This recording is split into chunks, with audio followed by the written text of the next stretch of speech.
Gold, trusted gold buyers. మీరు తాకట్టు పెట్టిన బంగారాన్ని విడిపించి ఈ రోజు ఉన్న మార్కెట్ ధరకు కొనబడను.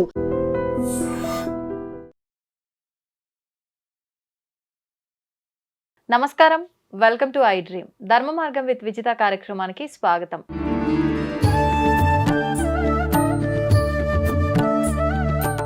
నమస్కారం గురుగారు. గురుగారు, క్రిందటిసారి మనం ఉగాది పంచాంగ శ్రవణం సమయంలో మళ్ళీ తర్వాత ఇంకొకసారి మాట్లాడుకున్న సందర్భాల్లో కూడా వీడియోల్లో రకరకాల మార్పులు రాబోతున్నాయి రాజకీయాల్లో అని చెప్పన్నారు. వాళ్ళల్లో కొంతమందికి ఆరోగ్య రీత్యా కూడా ఇబ్బందులు రాబోతున్నాయి అని అన్నారు. ప్రకృతి ప్రళయాలు, విపత్తులు రాబోతున్నాయి అన్నారు. అలా వరుసగా చూసుకుంటూ వస్తే కనుక ఒక్కొక్కటి మనం ఏదైతే మాట్లాడుకున్నామో అది అలా జరుగుతూనే వస్తున్నాయి స్టెప్ బై స్టెప్. ఇప్పుడు కూడా మనం రాజకీయంలో మార్పులు అన్న విషయానికి వస్తే కొన్ని వార్తలు అయితే వింటున్నాము. ఏమంటారు వాటి గురించి? తప్పకుండా తెలియజేస్తారండి. ముందుగా ప్రేక్షకులందరికీ శ్రీమాత్రే నమః, శ్రీ గురుభ్యో నమః.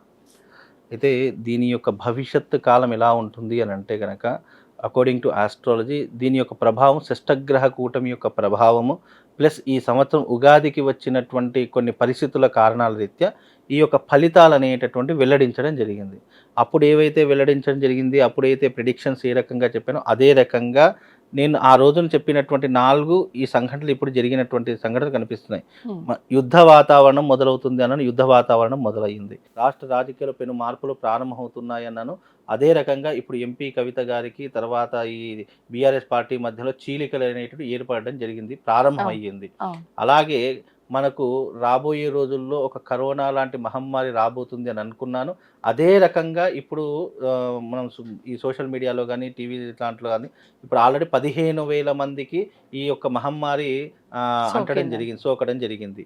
తర్వాత బాంబు పేలుళ్ళు అంటే యుద్ధ వాతావరణంలో బాంబు పేలుళ్ళు కానివ్వండి, లేదు అంటే ప్రాణాలు కోల్పోయేటటువంటి అవకాశాలు కానీ ఎక్కువగా ఉంటాయని చెప్పారు. ఈ మధ్యకాలంలో మన హైదరాబాద్ పట్టణంలో బాంబు పేలుడు జరిగింది. అలాగే కొంతమంది మరణించడం జరిగింది.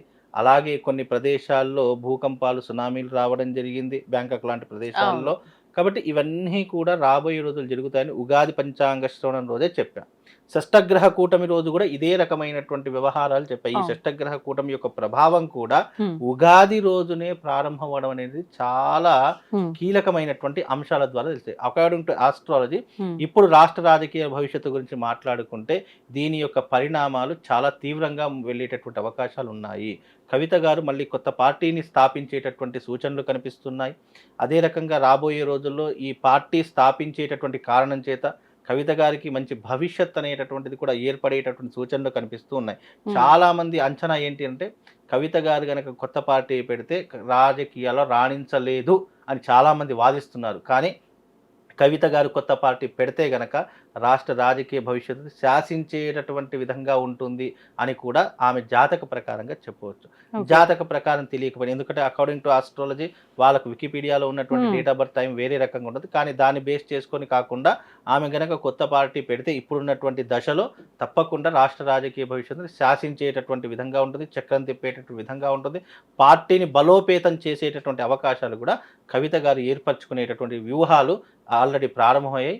ఇక రాబోయే రోజుల్లో పార్టీని ప్రారంభించేటటువంటి సూచనలో ఈ కవిత గారు అంతా కూడా నిమగ్నమై ఉన్నారు.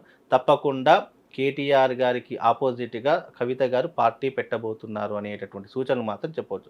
ఇవే అంచనా వేసి రాష్ట్ర రాజకీయాల్లో పెను మార్పులు వస్తాయి. ఇది చాలా అనూహ్యమైనటువంటి మార్పు. ఎందుకంటే బీఆర్ఎస్ మన తెలంగాణ రాష్ట్రంలో చాలా పెద్ద పార్టీ.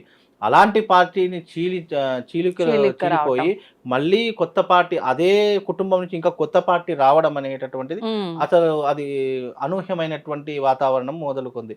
కాబట్టి ఈ యొక్క వాతావరణం అనేటటువంటిది రావడం చేత మళ్ళీ దీని యొక్క ప్రభావము గొడవలకు దారితీస్తుంది. పార్టీలో ఉన్నటువంటి కార్యకర్తలకు కొన్ని ఇబ్బందులు రావడం జరుగుతుంది. ఆర్థిక పరంగా ఇబ్బందులు వస్తాయి, ఆరోగ్యపరంగా ఇబ్బందులు వస్తాయి, ప్రాణాల పరంగా ఇబ్బందులు వచ్చేటటువంటి సూచనలు కూడా దీని ద్వారా ఎక్కువగా కలుగుతూ ఉంటాయి. కనుక పార్టీ డివైడ్ అయిపోవడం ఒక కారణము, కుటుంబ కలహాలు రెండవ కారణము. కుటుంబ కలహాలతో పాటు శత్రుత్వము, వైరము. అసలు రాష్ట్ర రాజకీయాల్లో ఒకసారి వేరే అయ్యాము అని అంటే సొంత వాళ్ళు చూడరు, ఎవరు విమర్శలు చాలా తీవ్రంగా వెళ్ళిపోతాయి. ఆ విమర్శలు ఒక కుటుంబం నుంచి 2 విమర్శలు వచ్చాయంటే అది బయట వాళ్ళకు అది ఒక ఎంటర్టైన్మెంట్లా మారిపోతుంది, కానీ వాళ్ళ కుటుంబానికి మాత్రం అది తీరనటువంటి నష్టంగా మారిపోతుంది. ఇది కొంతవరకు అందరూ ఆ కుటుంబ సభ్యులు ఒకసారి ఆలోచించి నిర్ణయం తీసుకుంటే బాగుంటుంది అని ఆలోచన. మాక్సిమం కవిత గారు పార్టీ పెట్టేటటువంటి సూచనలు అయితే ఎక్కువ పోలింగ్ ప్రకారం చూసుకుంటే ఎక్కువగా కవిత గారు పార్టీ పెట్టే సూచనలే ఉన్నాయి. బై మిస్టేక్ ఏదైనా ఇంట్లో అంటే ఏదైనా అవకాశం ఉండి పార్టీ పెట్టకుండా ఆమెకు రావాల్సినటువంటిది కానీ ఆమెకు చేయవలసినటువంటిది కానీ కొంతవరకు జరిగితే, మంచి జరిగితే, ఆమె అనుకున్నది ఏదైనా జరిగితే ఇది ఆగిపోయేటటువంటి అవకాశం కూడా కనిపిస్తుంది. కానీ ఎక్కువ శాతం పోలింగ్ ప్రకారం అయితే కనుక తీసుకుంటే అంటే అకార్డింగ్ టు ఆస్ట్రాలజీ కొత్త పార్టీని అయితే ప్రారంభించేటటువంటి సూచనలు అయితే కనిపిస్తున్నాయి. కాబట్టి ఈ యొక్క పరిణామాలు కొన్ని రోజుల పాటు కొనసాగి ఇది పార్టీ పెట్టేంత వరకు కొన్ని వ్యూహాత్మక రచనలు జరుగుతూ ఉంటాయి. దాని యొక్క ప్రభావం రాబోయేటటువంటి వాళ్ళ కుటుంబం మీద పడుతుంది, రాష్ట్ర ప్రజల మీద కూడా తీరనటువంటి భారం ఏర్పడుతుంది. అంటే రాష్ట్ర ప్రజలు కూడా ఇన్ని రోజులు బీఆర్ఎస్ పార్టీని నమ్ముకున్నటువంటి వాళ్ళు కూడా ఎటువైపు వెళ్ళాలి, ఎటువైపు మగ్గు చూపించాలి అనే సందిగ్ధావస్థలో కూడా దీని యొక్క ప్రభావం కొట్లాటలకు దారితీసే అవకాశం ఉండేటటువంటి ప్రభావం ఉంటుంది. కాకపోతే వీలైనంత వరకు దీన్ని శాంతియుతంగా పరిష్కరించేసుకొని ఇది ఎక్కడికక్కడ సమస్య పోతే కనుక బాగుండేటటువంటి అవకాశం ఉంటుంది. సరే చూద్దాం దీని యొక్క ప్రభావం ఎంతవరకు వెళుతుందో అనేటటువంటిది అమ్మవారి చేతిలో ఉంటుంది. కాకపోతే రాష్ట్ర రాజకీయాల్లో మార్పులు అనేవి జరుగుతూ వస్తున్నాయి. ఇంకా ఇప్పుడు రాష్ట్ర రాజకీయాలు వచ్చాయి. నెక్స్ట్ దీని యొక్క ప్రభావం ఏపీ రాష్ట్ర రాజకీయాల మీద కూడా ప్రభావం చూపించేటటువంటి అవకాశాలు కనిపిస్తూ ఉన్నాయి. కాబట్టి దీని యొక్క విధానాలు, దాని యొక్క సిద్ధాంతాల ప్రకారంగా అది ఎంతవరకు వెళుతుంది అనేటటువంటిది అయితే అది రాబోయే రోజుల్లో మనం వేచి చూడాలే తప్ప ఇంకా అఫీషియల్ అనౌన్స్మెంట్ రాలేదు కాబట్టి ఇంకా దాని గురించి ఎక్కువ మాట్లాడుకోలేని పరిస్థితి కాబట్టి ఇంతవరకు అయితే చెప్పవచ్చండి. ఓకే, నమస్తే అండి. తవ్వుతూనే శివలింగం సరే దాన్ని అట్లా కప్పేసేయండి, చూపించదండి. Krishna is there.